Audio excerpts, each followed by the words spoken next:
Hello everyone and welcome to Insight 2020 Event 10.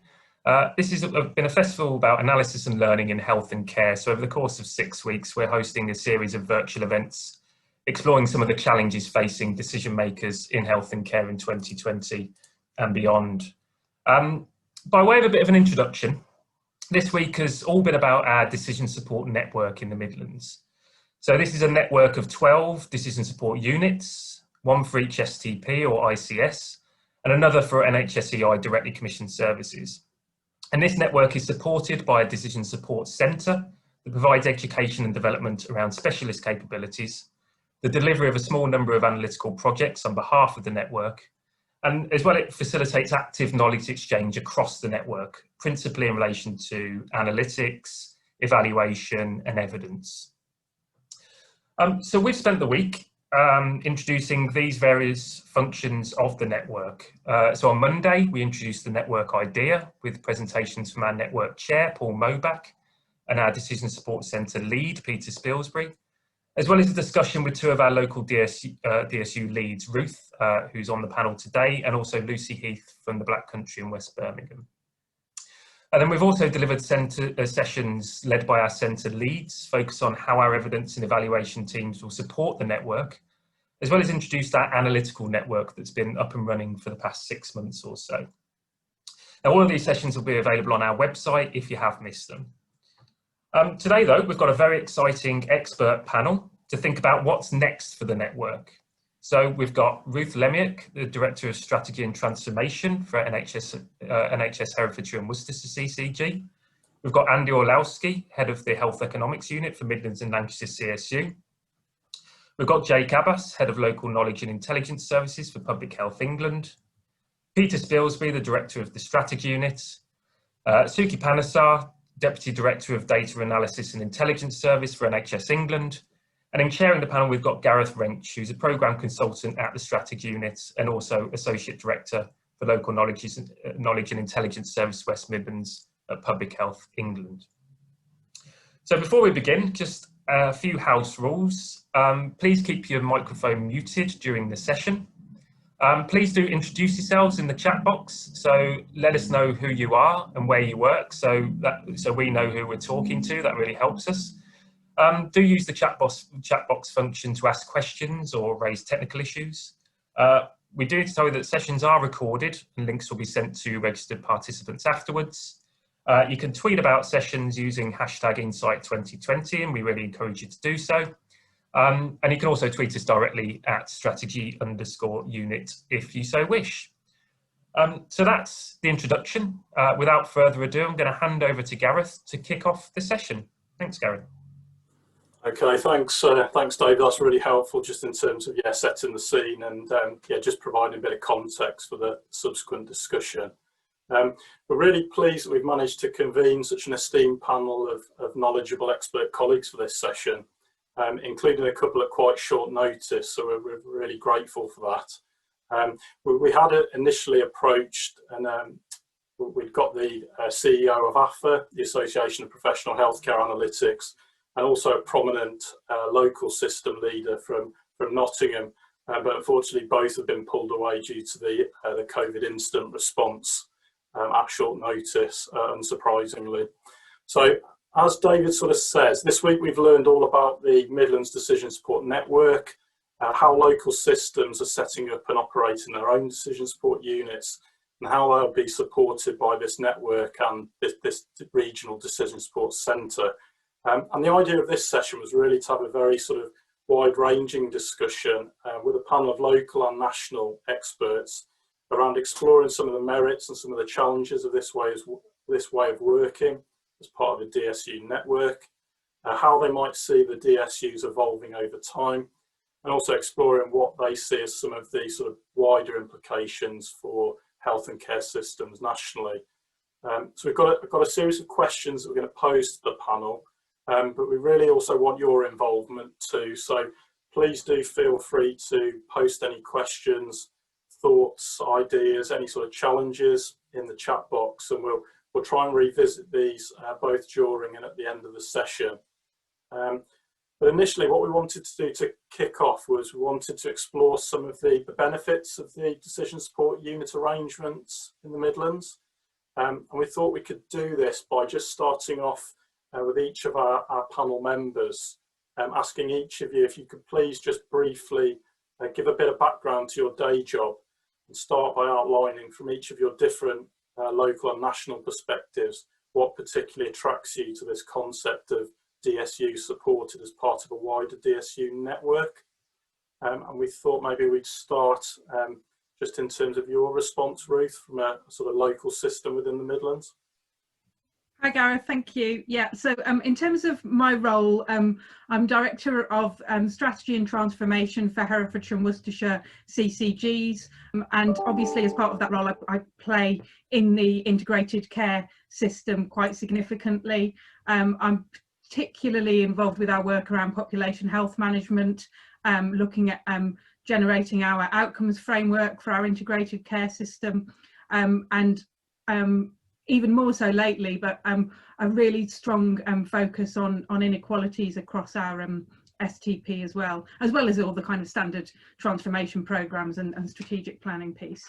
So you wanted to know why Herefordshire and Worcestershire were attracted to the DSU concept, and I think we've got a long-standing relationship of working with the strategy unit, of course, but actually being one of 14 makes us sort of greater than the sum of our parts, so we can really learn from other DSUs and share ideas. And I think it's really great to learn from other areas so that we can explore as widely as possible how we can engage all different sectors in the work that we're doing. And you know, obviously there's great work across the NHS, but never is it concentrated in one place. And this is one mechanism where we can do that. Okay, thanks Ruth, that's really helpful. Suki, maybe I could come to you now, just from a national sort of NHSE perspective. What sort of particularly attracts you to the work we're doing here?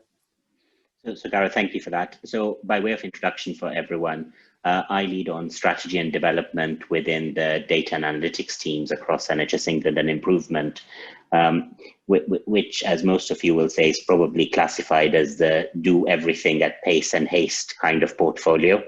But within that, there are a couple of things that we're particularly keen on as part of our analytical operating model going forward.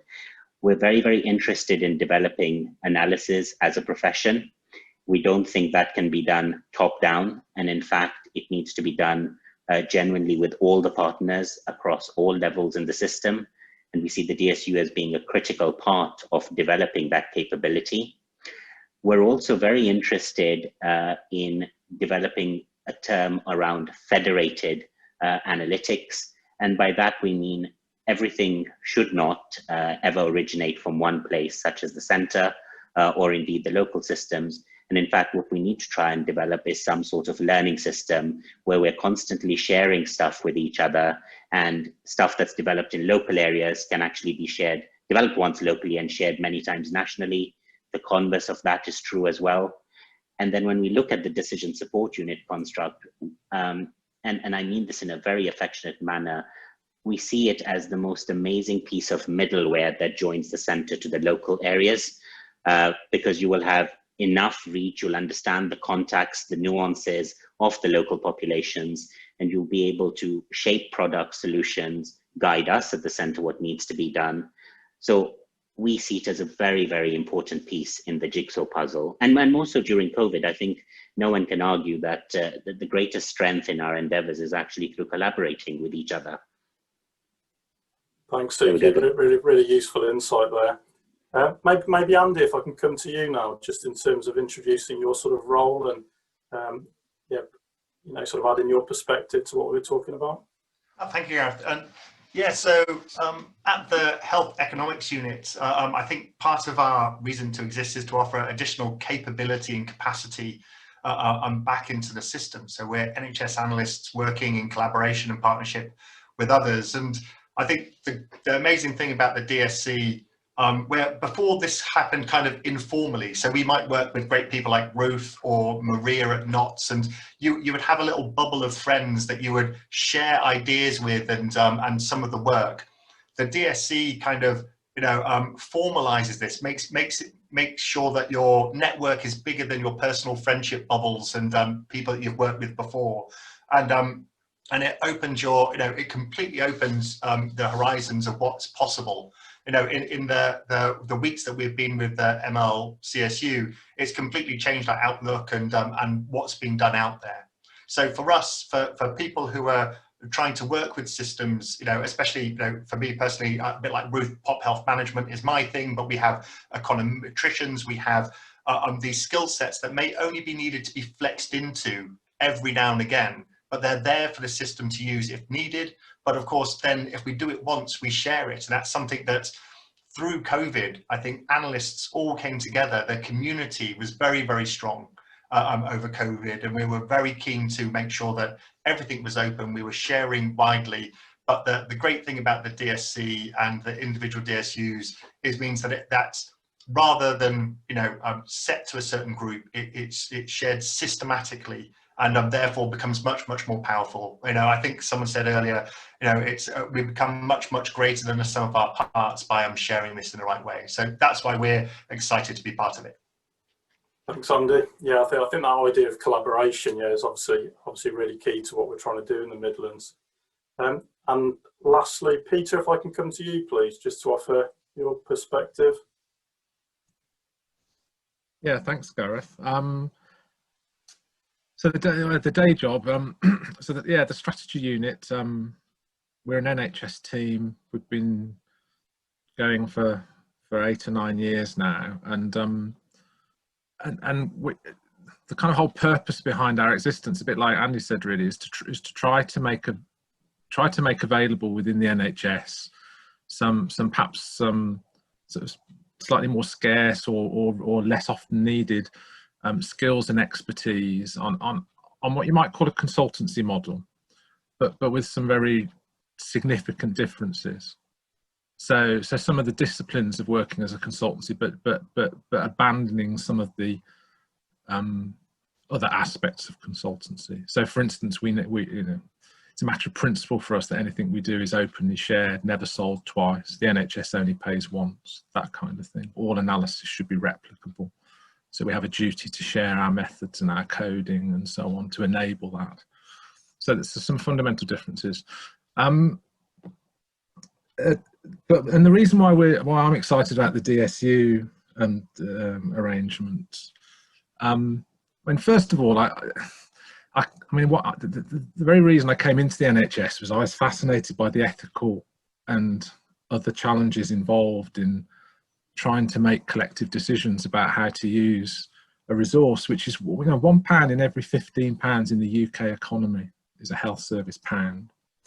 And I was fascinated by those challenges, and I've remained fascinated throughout my career about how often we're prepared to make decisions that spend billions of pounds of our collective resource without really subjecting those decisions to a great deal of analytical care and attention.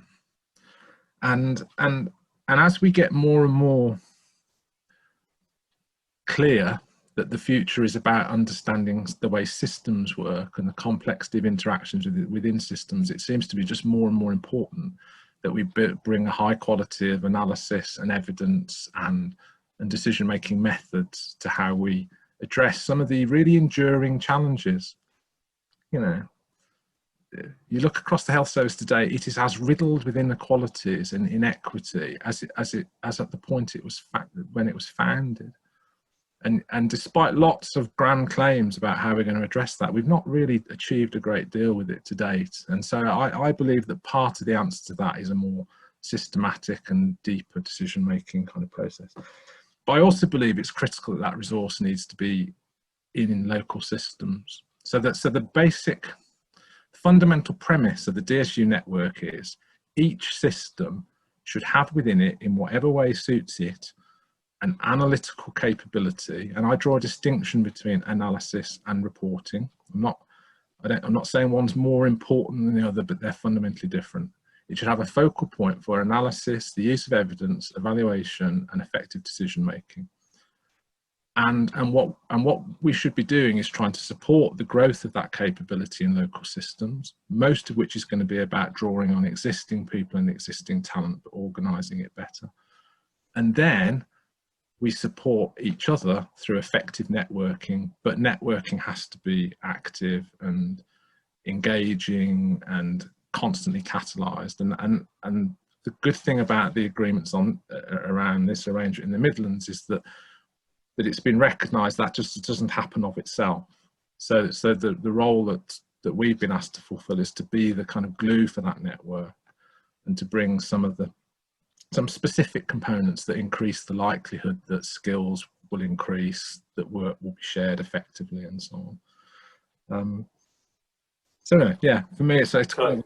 Yeah, thanks, Peter. I think that sort of tailoring to local need and that sort of triangulation of data intelligence and evidence is going to be really important. I can see Jake's joined now. I'm guessing he was a little bit late, probably tied up in a COVID-related meeting. If only I could say that, Gareth. It was actually just struggling to get Zoom running on my PhD computer. So really? Okay. Home busy. So sorry about that. I've been on about 5 minutes. I heard the end of Andi and a little bit, and heard all of Peter. Yeah. Okay, no, that's fine. We were just kicking off, Jay, just in terms of asking each of the panel members, just from each of their sort of different perspectives, just to sort of introduce their role and talk a little bit about what particularly attracts you to the sort of DSU and DSU network proposition. Yeah, thanks, Gareth. And I'd obviously echo a lot of what I've heard so far. So my role, I head up PHE's Local Knowledge and Intelligence Service. So that's essentially the regional footprint for the analytical teams in Public Health England. And a lot of the work that we've been doing over the past few years is been pushing this idea of just doing more with the data, of looking at the whole data to decisions pipeline. And our function focuses around trying to connect up the use of data and products, with stakeholders and in the support and in how they can be used to support decision making. I think we're all guilty in national organisations in particular of just pushing more and more products out into the system and really trying to encourage a focus on what you do with these things and how you can improve them so they can be better used to inform decision making. So one of the things that I guess most attracts me about the model is really it's an extension of some of what we're trying to do already, and so it's a way of connecting up how intelligence is used with the producers of people who are producing products, developing products from the data. I think the other thing in particular is around just the opportunities through the network idea of, again, this isn't new, but as a mechanism for working at scale, for looking at partnership and making best use of scarce skills across geographies. Professionalisation of the workforce, I'm sure, is something we'll come back to as an analyst of 25 years plus. I think there's been some fantastic progress in recent years, and I think this idea of a network of people doing this sort of activity is a fantastic opportunity to build collaboration, to build partnerships and share expertise and sort of help build capacity. Again, a really important element of our role now in PHE. And the final one I'd just say is again, building on a lot of the work that we've done has primarily been local government facing, and I think we're increasingly in an environment where we're talking about whole systems and places. And again, if we can make it work, the DSU, the Decision Support Network model, offers a way of having conversations with whole systems and breaking down some of those boundaries and silos, particularly between NHS, local government, between sort of care and other sectors that we've had to work around in the past in terms of data, but also in terms of analytical capacity, skills, and other areas as well. So those are some of the key themes for me. Thanks, Jake. Yeah, definitely resonate with that sort of whole systems approach. It's going to be really, really key to some of this. That's great. If I can just move us on now, there's obviously as David sort of articulated at the start, there's a number of different things that the network's going to be involved in, whether they be sort of some of the large-scale analytical projects, you know, all the sort of wide-scale education and training programs, some of the potential joint working. What some of the things that the network's doing that sort of most excite you? And maybe I could come back to Ruth on this. What particularly most excites you, the DSU network's doing from a Herefordshire and Worcestershire perspective? I think it's the opportunity for our workforce, Gareth. So some work that PHE Jake's team did last year, I think, looking at how many analysts we had in each of our systems. I think we've got 130 odd across Herefordshire and Worcestershire. Nobody could believe it, and the analysts themselves couldn't believe it. And what we've never done previously is network that group. So I think it's something about networking across health and social care and other sectors, so that we're really creating a whole cohort of people who can work together and have got a shared interest and shared approach, as well as hopefully ultimately some sort of shared data set. So I think using our analysts, and then as Peter was saying, the kind of idea of the ideas exchange, but the standing on the shoulders of giants piece, where we've got folk like Stephen Wyatt in the strategy unit that our analysts can really learn from and build upon that work, I think is going to put us as a system in a really, really strong position. Thanks, Ruth. Yeah, I think sort of raising the profile of analysts and getting them sort of centre stage in terms of what we're trying to do, yeah, is going to be really key. Maybe if I could come to Andi, just in terms of what most sort of excites you that the network's got planned. I think that one of the things that's really exciting is the start of as we pull together this network. So we're working very closely with AFA, and hopefully being able to bring AFA into this as well, and how we can get them more involved as they try to professionalise our work. So that's a key bit. But also, you know, one of the amazing things is, you know, the MOJ have come to us to ask about potentially working with ICSs on pop health management. And so we now have, through the network, the opportunity for some really exciting linking up. So, you know, Jake has been absolutely fabulous in pulling together, you know, the NHS and Public Health England together, but there are other groups that we should be kind of engaging with as well. And where can we find the next Jake in another ministry to be able to pull people together, and that really exciting chance to go when the MOJ says, is there someone who would work with us on, you know, health and criminalisation and stopping reoffending? We now have a network to go to ask for that, and people like Ruth and Maria who can't be on the phone, people who can actually make it happen. And so for me, it takes it from, you know, a wonderful chance to talk about something I'm really interested in to actually making it happen. So I think it's those kind of things. So using AFA to come in to do the work that we tend to do, you know, evaluations, pop health, you know, analytics, machine learning, and, you know, and AI. There's a whole world of stuff that we can bring with integrated data sets.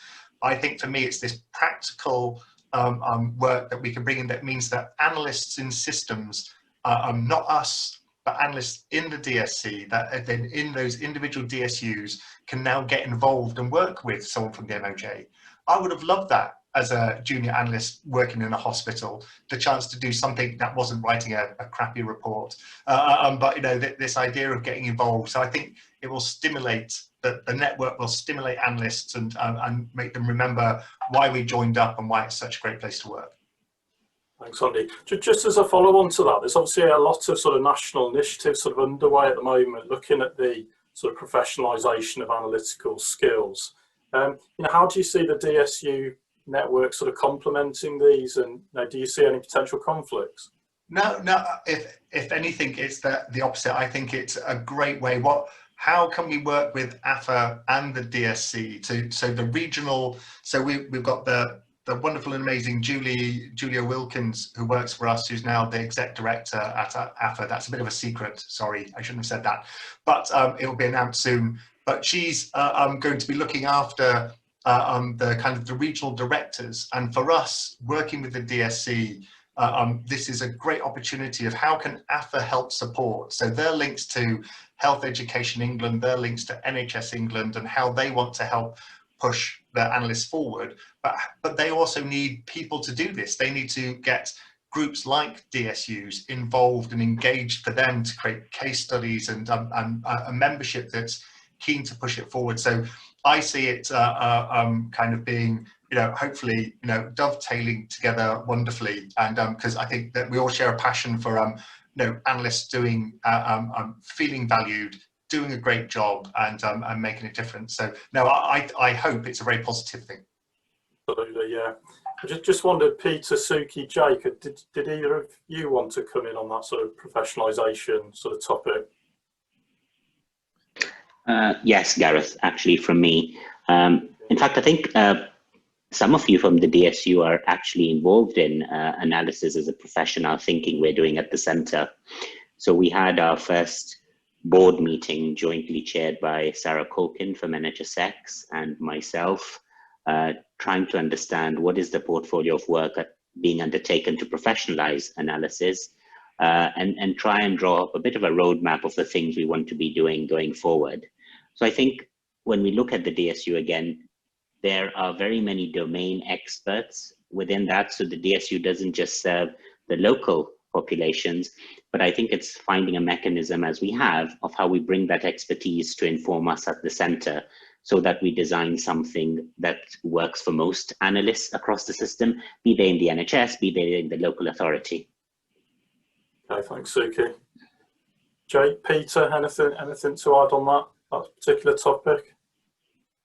I've got something to add on the things that excite me. Am I allowed to come back? Okay, absolutely. We can revert back to the things that excite you. Don't go on for too long, though. In professionalisation of analysis, and I mean, just on that, I mean, like Andy said, I personally don't see any conflicts in this. I only see potential. I mean, there is a bit of there's a bit of care and attention needed to make sure we join stuff up and we don't duplicate. But what's very exciting is the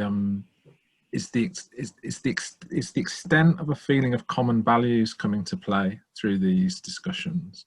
So talking to AFA, talking, when we've linked with Public Health England, when we've linked with the national teams, there's a real sense of shared purpose about this and public sector values, and that does excite me. So we will make sure it joins up effectively. But the two things I wanted to pick as my exciting bits, because I'm excited by all of it really, but just two things to pick out. One is that we've been really keen from the beginning to, not because it's fashionable, but because we believe it fundamentally necessary, that this is seen as a whole system endeavour. And one of the things, so I'm very excited that we've got colleagues from Public Health England's intelligence team seconded in to work with us on developing this.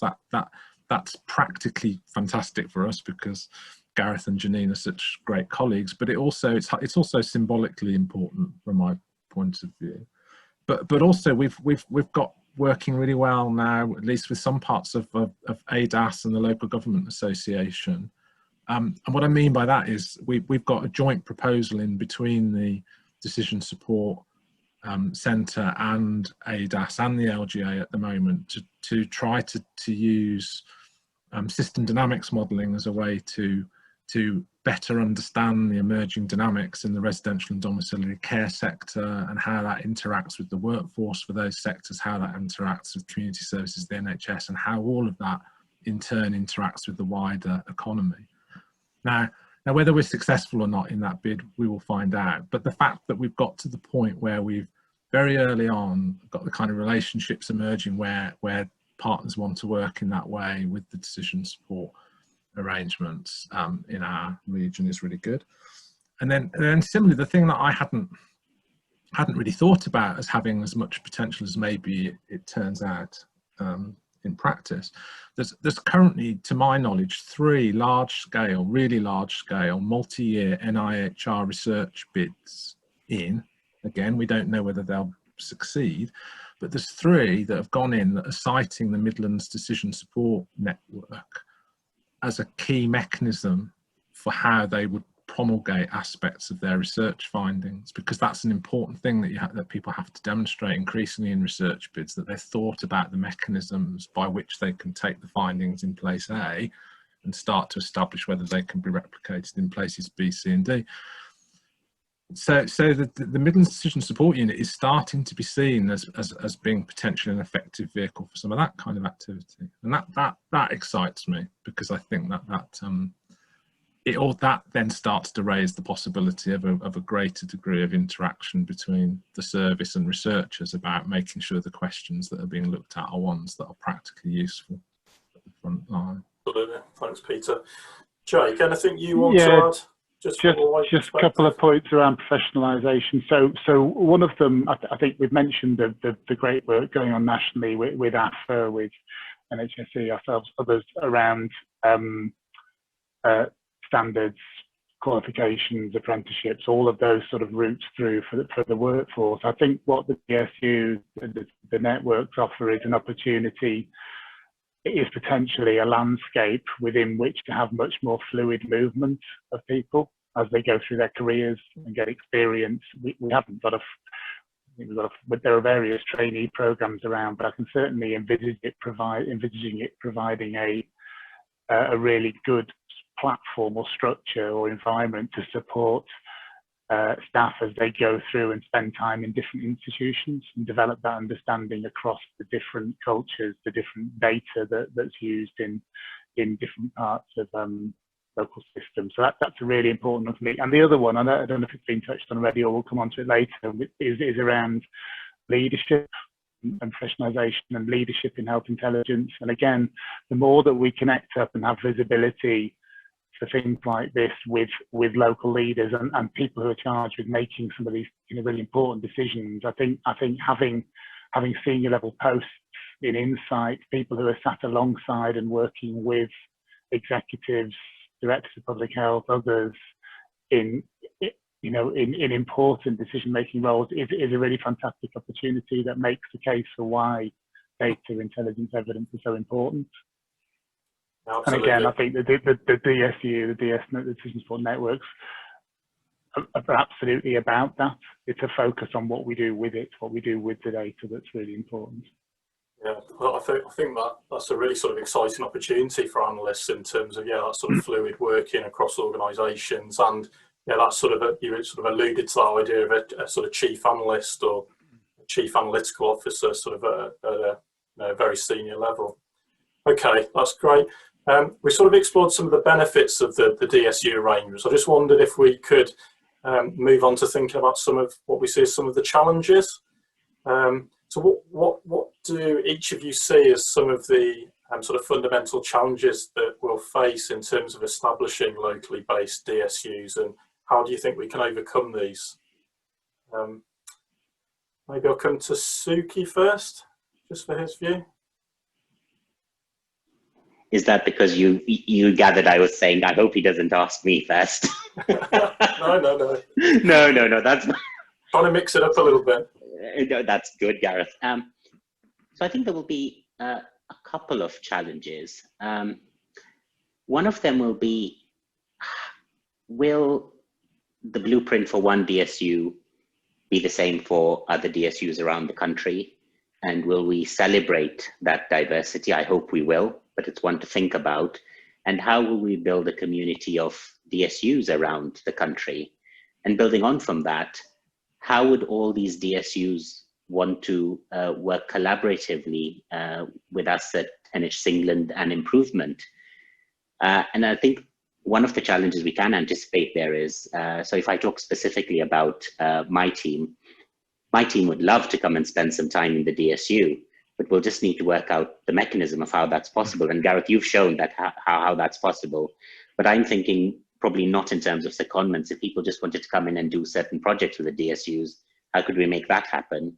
Similarly, how could we get folk in the DSUs to come and spend some time with us at the centre, so that we can create this fluid workforce of analysts that are able to move around the system? Absolutely. Yeah, I think not making it sort of too onerous and getting bogged down by sort of HR processes and those sorts of things. Yeah, we need to overcome that. Maybe if I could get Ruth's perspective on this in terms of what she's seen, some of the key challenges from a sort of practical point of view, because Herefordshire and Worcestershire have already quite well down the line with some of this thinking.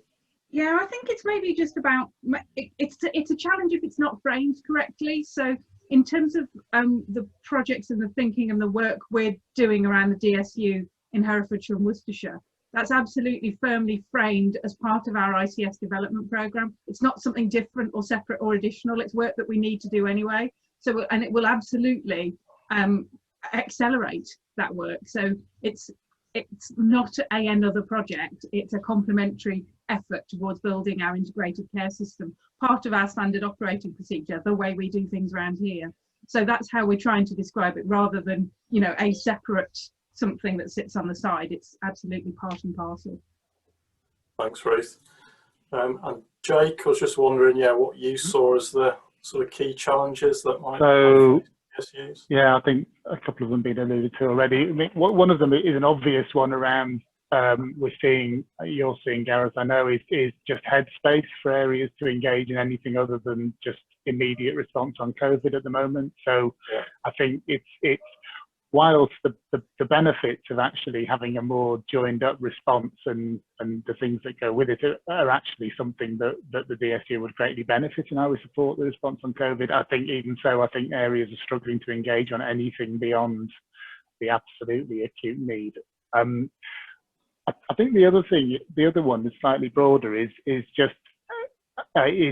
having had lots of experience in networked approaches, sharing of best practice, peer networks, those sorts of things. I think there is always a challenge of making the step from that to something that involves direct exchange of capacity and offering capacity up to support on a different footprint or on a program that doesn't necessarily align perfectly with your organization's #1 priorities. And I think that's something, how does the DSU feel like it's core business for all partners, for all stakeholders?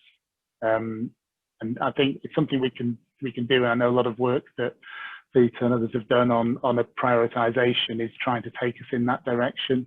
But having everyone around the table and sort of seeing how the DSU can help them deliver what their chief exec and others need to do as an organisation will be a challenge as we take this forward, I'm sure. Peter and Andy, anything you want to add in terms of what you see as some of the sort of key challenges that we're likely to encounter? Can I? Yeah.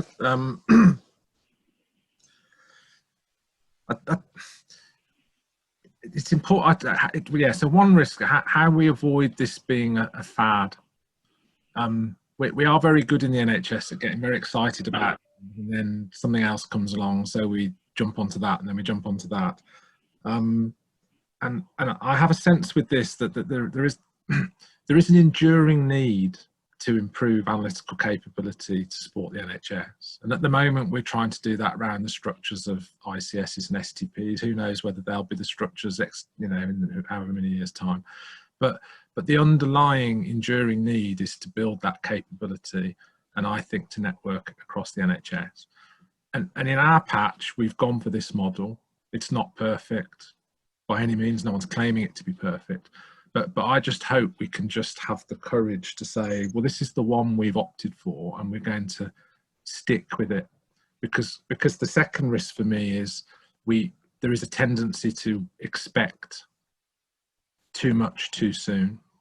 This is a big attempt to do something enduring and valuable, that has got cultural change aspects to it, skill aspects to it, and it's also just happens to be being born at a time when we're undergoing one of the great crises of our recent history. So we've got to be realistic about pace. And then the third thing for me is we've got to keep working on the leadership culture.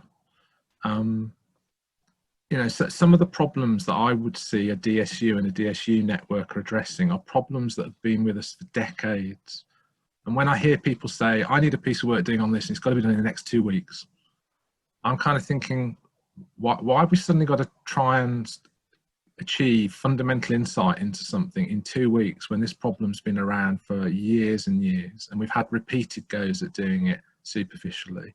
So we really do need to try to somehow or other find a way that we can persuade the leadership community that this is something where there's going to be a, not slow burn, but where part of the culture is going to need to be thinking ahead, what are the problems, spending some time properly formulating the questions that need to be addressed, and then giving a reasonable amount of space to try and address those things properly.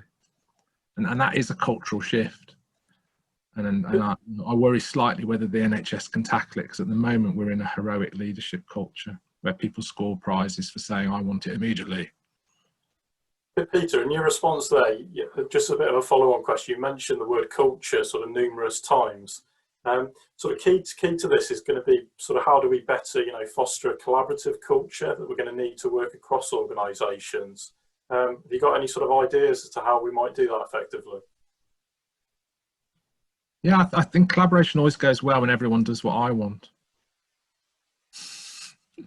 I think there's a saying, I think Tolstoy, I wouldn't normally quote Tolstoy and I wouldn't normally be able to quote something, but he said something like, everyone wants to change the world, but how about starting with changing yourself? So collaboration requires all sorts of things, and it requires trust, it requires a willingness to let go, it requires a sense of a greater good rather than just an immediate personal good or organisational good. And those things are difficult. They're difficult for us as human beings. They don't fit easily with aspects of our fundamental nature. So it requires a lot of work to develop that.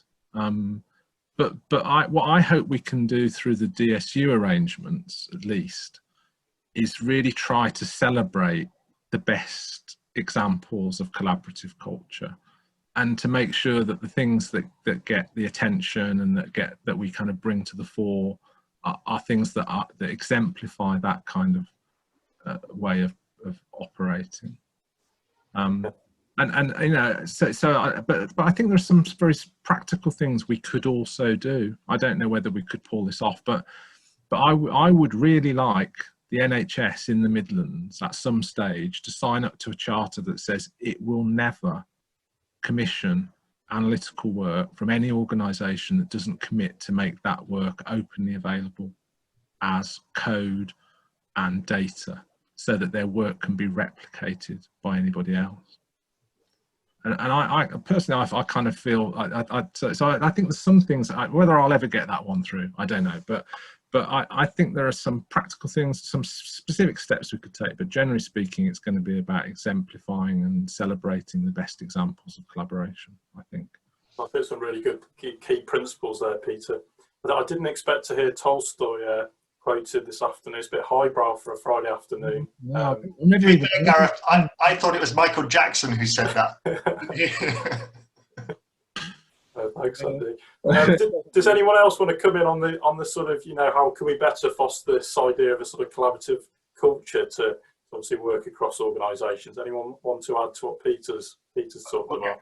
Well, I just think, Gareth, I completely agree with, how do we help people and systems liberate? So how do I get someone who's really interested in doing machine learning on integrated data sets on our machine learning tools, the wonderful, like Data Robot on our integrated data set? How can we take someone who wants to learn that from Ruth systems or Suki systems or Jake to enable it to do a simple project, spend a couple of weeks with the guys, learn how to do it, then we go home and share that knowledge. And I suppose maybe this is a challenge for the guys today, who are from DSUs or from organizations. How can we work with you? How can we get the system bosses, or if you are a system boss, what do you need from us to enable that? Because I've been really interested in the how do you lose a resource for 2 weeks? Do we pay you? Do we give you hours back, like through mechanisms like Hexi time? And someone's really kindly posted in the chat the government statistical and analytical volunteer program. What can we do to enable this? And then we need some people to give it a go, who's willing to give it a go, and for us to try and, because until we practice and actually make it happen and see where the friction really rubs, you know, we won't know. And so, you know, if there are any doers out there, you know, why can't we, you know, let's sit down and talk about an exciting project. You know, we know how to commission into you. How do we get you out to learn and get analysts excited? You know, I would have loved to have sat down with PHE people when I was starting out, and I learned how to do k-mean clustering and the segmentation stuff that they know just like that. But, you know, it took me God knows how much bloody Googling and writing round to friends and everything else to learn something that I could have spent, you know, days with, you know, you guys and learned it, you know, in a much more kind of collaborative, fun manner. Okay, no, that's great. That's really useful insight, Andy. I'm conscious at this point I've been a bit ignorant of colleagues in the audience. I think one chap had his hand up, and there might be some questions in the chat box. So I was just wondering at this stage if we just sort of pause for a moment, David, and just see if anyone else wants to come in, sort of comment on what they've heard so far, or if there's anything in the chat box. We had a question come in from Eliska. Eliska, I don't know if you want to put the question yourself to the group, or if you want us to do it for you. Hi, yes, I can. Hi, I'm Eliska. I work for Norfolk County Council. We've just set up a Norfolk Office of Data Analytics. It's really exciting, but we're learning obviously from other ODAs around the country. And obviously there's really good alignment to DSU objectives and your purpose that we want to achieve, but with not on a population health focus, but more on a kind of local government focus, I think. So we're working with the police and social care colleagues, etc., etc. But it seems obvious overlap. And are we missing those links, or are you in discussions with ODAs around the country? Who would like to come back? I'll start off. I think we had a number of conversations with areas who are looking at ODAs around the country. I think at the outset of this, we were really keen. So I'm talking more broadly than the DSU development specifically, but when we're talking about population health intelligence systems, we were actually talking about population intelligence systems and the sort of components, the principles around this data to decisions pipeline that we talk about, the combination of people and infrastructure that you need they weren't specific to health, and they were really relevant for some of the work that we'd heard about through ODAs. And there's been some useful publications around ODAs that I think LGA others have produced in the last few years. Nesta, yeah. And yes, that's right. Yes, that one. I mean, I think I'd like to think that we would be able to have a way of supporting different types of arrangements that cut across those boundaries. I've been very keen, obviously, that this isn't very focused around healthcare, and the language isn't just around healthcare. And I think the principles of working at scale and the sorts of agencies that Andy mentioned, you know, MOJ, I know Peter's been talking to social care folk in the region as well. There's a lot of interest from agencies outside of NHS and local authorities specifically who want to get involved in this sort of way of working. So I think we're absolutely open to that, both in the Midlands, I'm sure, but nationally as we look at how you network and join up the different types of initiatives that are underway. Okay, thanks, Jake. Can I just bring Jonathan in at that point? He's been waiting very patiently with his hand up for a while, I think. So if you'd just like to come in and pose your comments or question. I found this very interesting. I'm in Worcester and I'm in the same patch as Ruth. And thanks for sending me the link, Ruth. It's been interesting. I think it's Peter talked about the culture of heroic leadership. Peter Spilsbury, I think that's what you said. There's a degree of merit in that. To make people collaborate, how do you reward people on annual appraisals? Do you reward people in your annual appraisals? Do you promote collaborators to the high jobs as an NHS culture?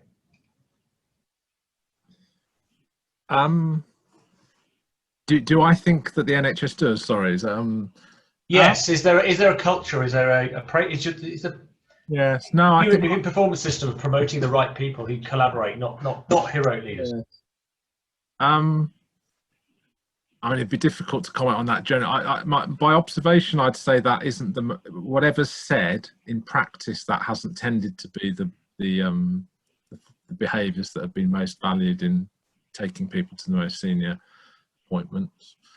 And I think it's a good observation. You know, what ultimately are the leadership skills that are valued. I mean, I'm kind of interested in the application of systems theory to some of this stuff, because what systems theory would tell us is that the most fundamental role of leadership in a complex system is to identify constraints that are causing common cause variation and to remove them, and other than that, to get out of the way.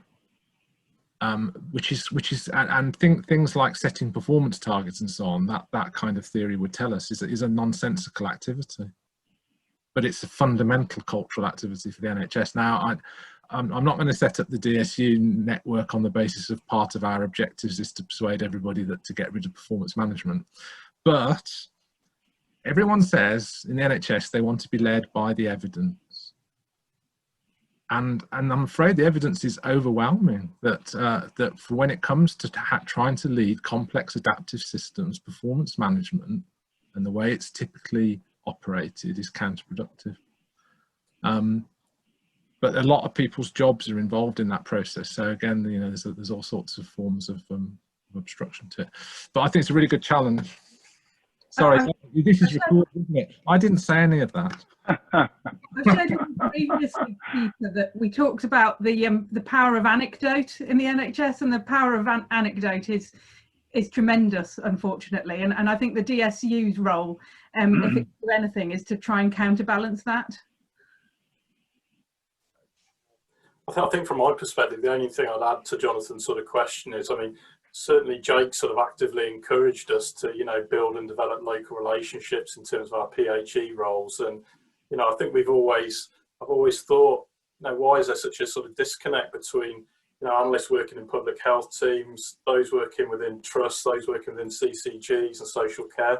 You know, I mean, it just needs to be sort of joined up much better. And I think this just provides us with a really key opportunity to do that on a much better basis. I think we're finding more and more NHS organisations, you know, like ours, that has collaboration as a core value. There's the collaboration, even if the outcome is the same, but the fact that you're doing it with people, and not only the social networking and aspects of being in it together are a gift in and of themselves. They are a goal to be able to work with people. And so, you know, to Jonathan's bit, for us, if we can collaborate, we should actively pursue collaboration rather than trying to do it in isolation. And especially when you're a small specialized team like us, you know, it's very easy to get, you know, introverted and worry about, you know, some kind of weird and wonderful analytics. But if we can't collaborate and see how it's used and work with people in the system, it becomes more and more difficult. So I think it's becoming more and more apparent that you know, working together is good in and of itself, regardless of, even if it doesn't provide a better outcome, as long as it doesn't provide a worse outcome. Okay, thanks, Andy. Thank you. David, Thank you. Thank you. Any other questions from the audience that we want to cover at this point? I'm not seeing any more in the chat box at the moment, so I'll just remind everyone, I think we've got about 20 minutes left, haven't we, Gareth? So, just going to come in, Gareth, if it's okay, on a point around cultures. It's not been picked up as yet, and it relates to the roles that we have at regional level, and how we can add value and support collaboration, and how that relates to a culture where a lot of the relationships, particularly on the NHS side, have been about performance management. And even with PHE, it's not a formal bid, it's not the same, but there is an assurance oversight type relationship to an extent. But I think there is a way that you get the benefits of scale and consistent national infrastructure and connections to, as I said at the start, to pipelines for developing products and and outputs that are more useful and responsive to what's actually needed, and you make the connections between organisations using that infrastructure. But you have to do that in a way that you're welcomed in and work as a partner within a decision support network. And that's a different relationship to the one that we have in many historically, and I know in many parts of the country. So I'm absolutely keen for ALBs to be part of the relationship, to be part of the network, but it has to be on a slightly different footing to the role that we tend to have had traditionally, if that makes sense. Thanks, Joe. That's really useful insight again. If I can just move us on, just a couple of sort of final questions, really. So it might be one for sort of, more of our sort of national colleagues, maybe Jake and Suki here, but how do you sort of see DSUs evolving, and what do you sort of consider to be the implications for health and care systems sort of nationally?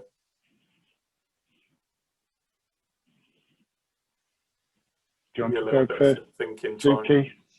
Well, I was hoping, Jake, you were going to start. Well, I'll be just carrying on from the point I just made. I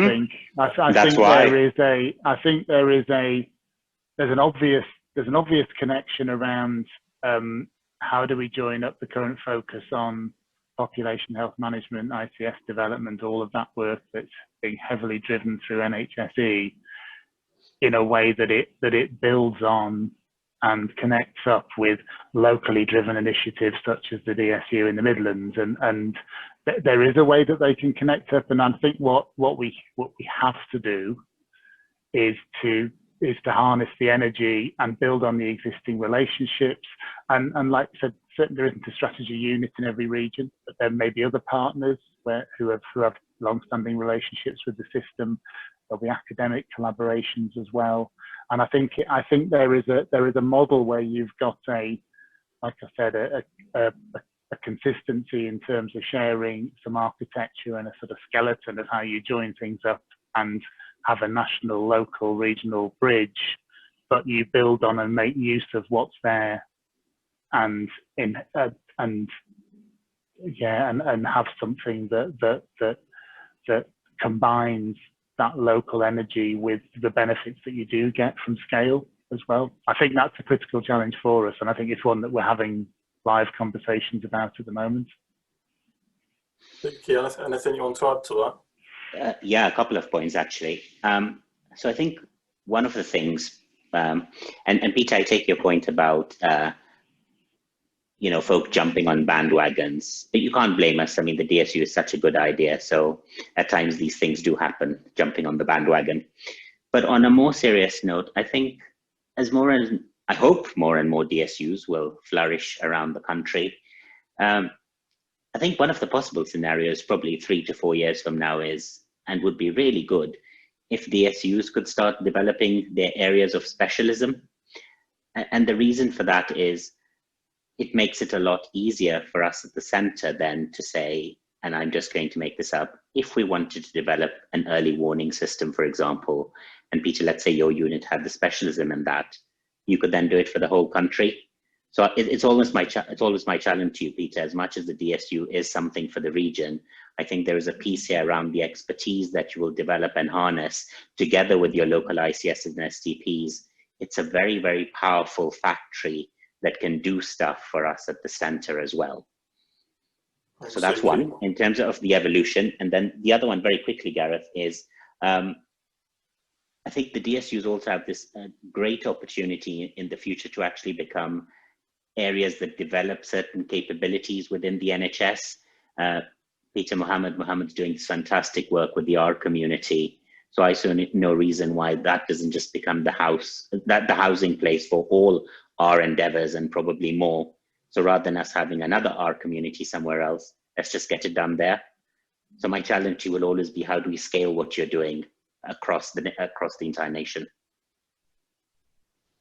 Peter, do you want to respond to that? Any thoughts? Or I see another hand from Jonathan, if you want to bring Jonathan in just for a comment. I mean, I suppose, Suki's support and enthusiasm for all of this is great, and and because I'm so embroiled in what we're doing here, it is difficult for me to think of an alternative other than why wouldn't we end up with 7 of these, given the current arrangements. The subspecialisation thing, I mean,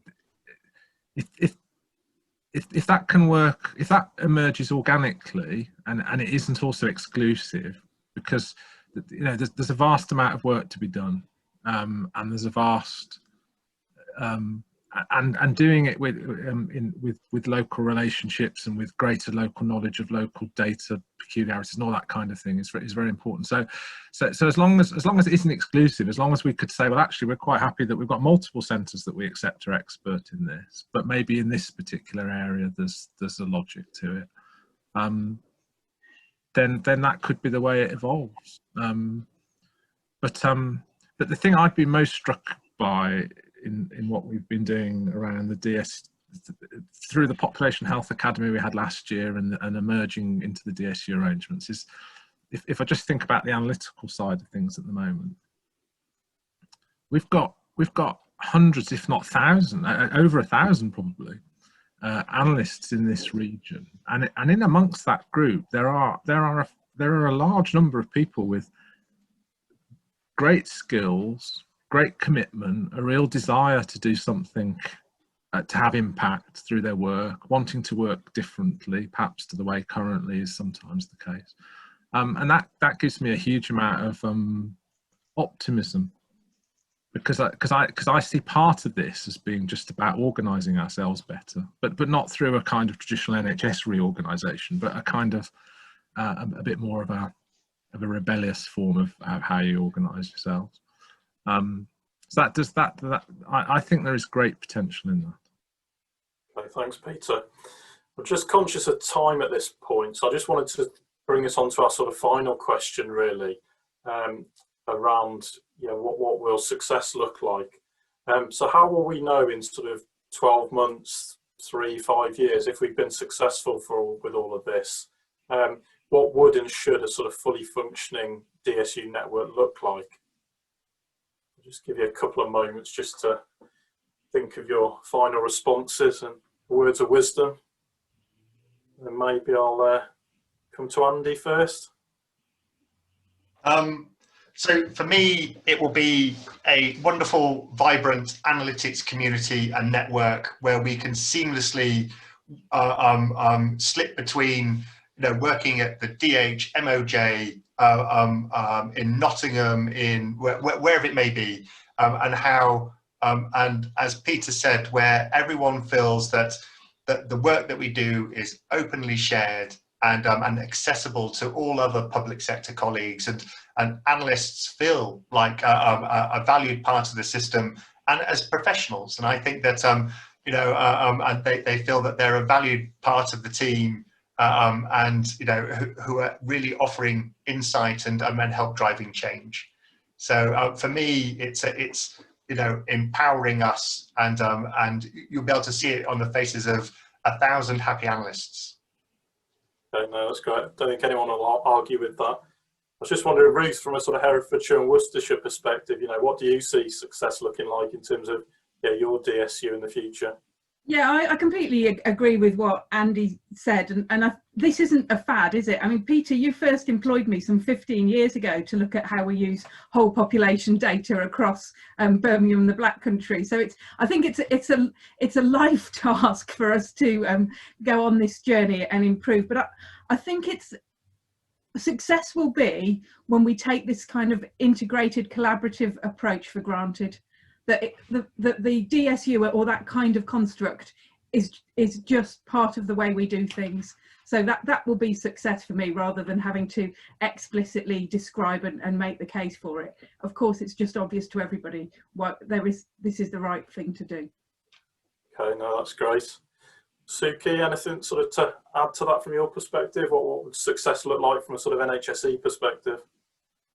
So for me, certainly it would be the DSU becomes this safe, innovative space for my analysts to come and explore, work with you, help support the systems better, and at the same time take some of the lessons learned so that when we create things at the centre, they're actually relevant for the system. Okay, no, that's great. And Jake, anything to add from a PHE perspective? Yeah, just a couple of things to add. I think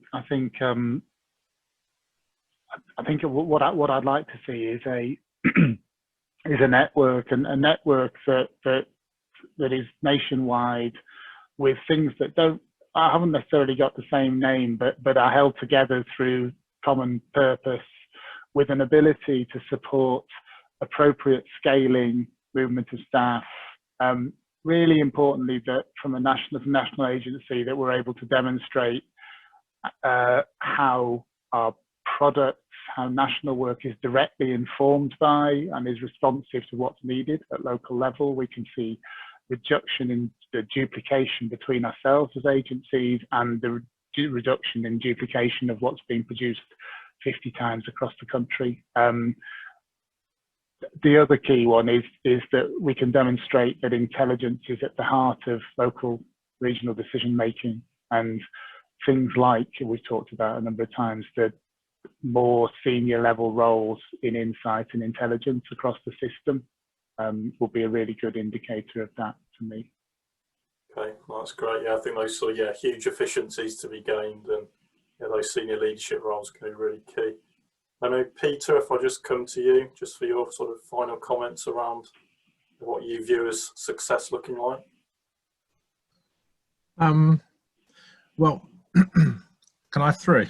So I think there's one, which is that there is this well described discipline around the notion of decision quality. What is a high quality decision, and how can you evidence that you've taken it? So I would like to get to the point where we're measuring across our systems that we're improving decision quality.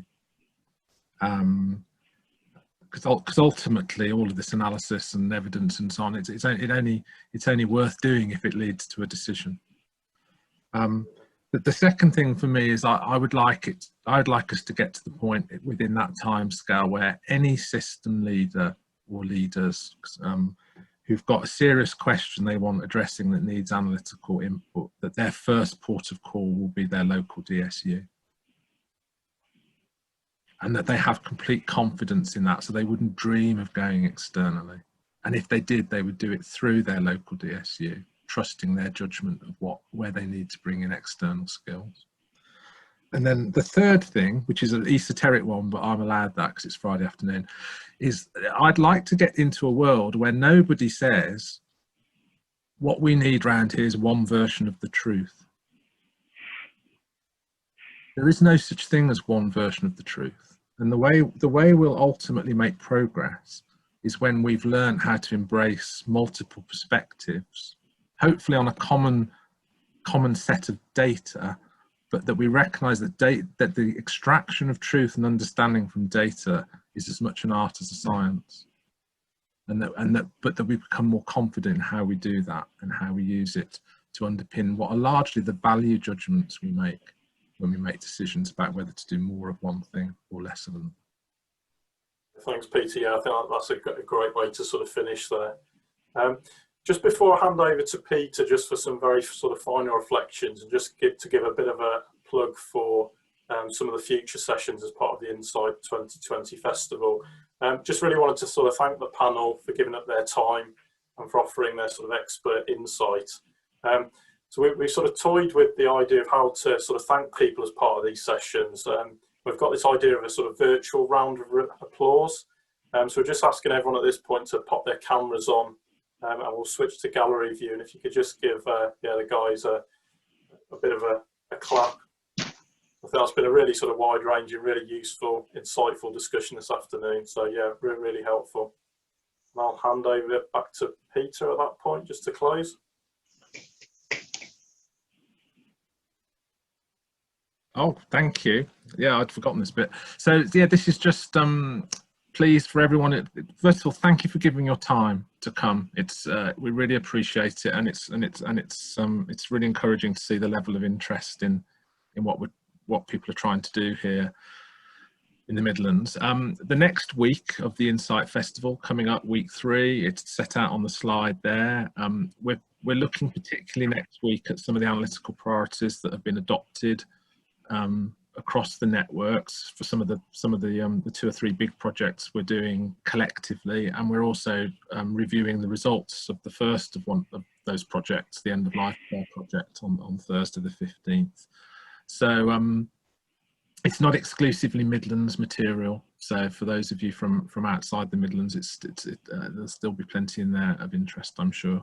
So just to encourage you to take part if you can, and if you can't, remember that all these sessions are being filmed and will be on the Decision Support Centre website as a resource that you can turn to. And then, oh crikey, and then pushing ahead, and this is the week that I have to say, this is the week that I actually feel most passionate about. We've got a week that's focused on health inequalities, and we're going to look at inequalities that have been experienced and what we've learned through the experience of the response to homelessness during COVID. And that's because the strategy unit team's doing the evaluation of that nationally at the moment. So bringing lots of hopefully interesting insight in that session. On the 21st, we're going to talk about what's the response to COVID really meant for children. What do we understand about the level of trauma that may have caused, and what might a creative response to that look like? And that's an interesting session because one of the panelists is a composer, spends 3 months of his every year working with children in war zones, working with music with children in war zones to try and help them deal with their situation. So we're trying to bring some interesting different perspectives to that session. And then we've got a session around health inequalities and ethnicity, and then a session at the end of the week to try and wrap that up and to basically start to say, we've talked about this for a very long time. What's going to be different? What would an NHS that's truly fired up about responding to health inequalities look like, and what would it do differently? So please, again, yourselves, encourage your colleagues. You know, for most of us, if not all of us working in the health service, one of the things that brought us in and makes us compelled to carry on is the fight against health inequalities. Thank you.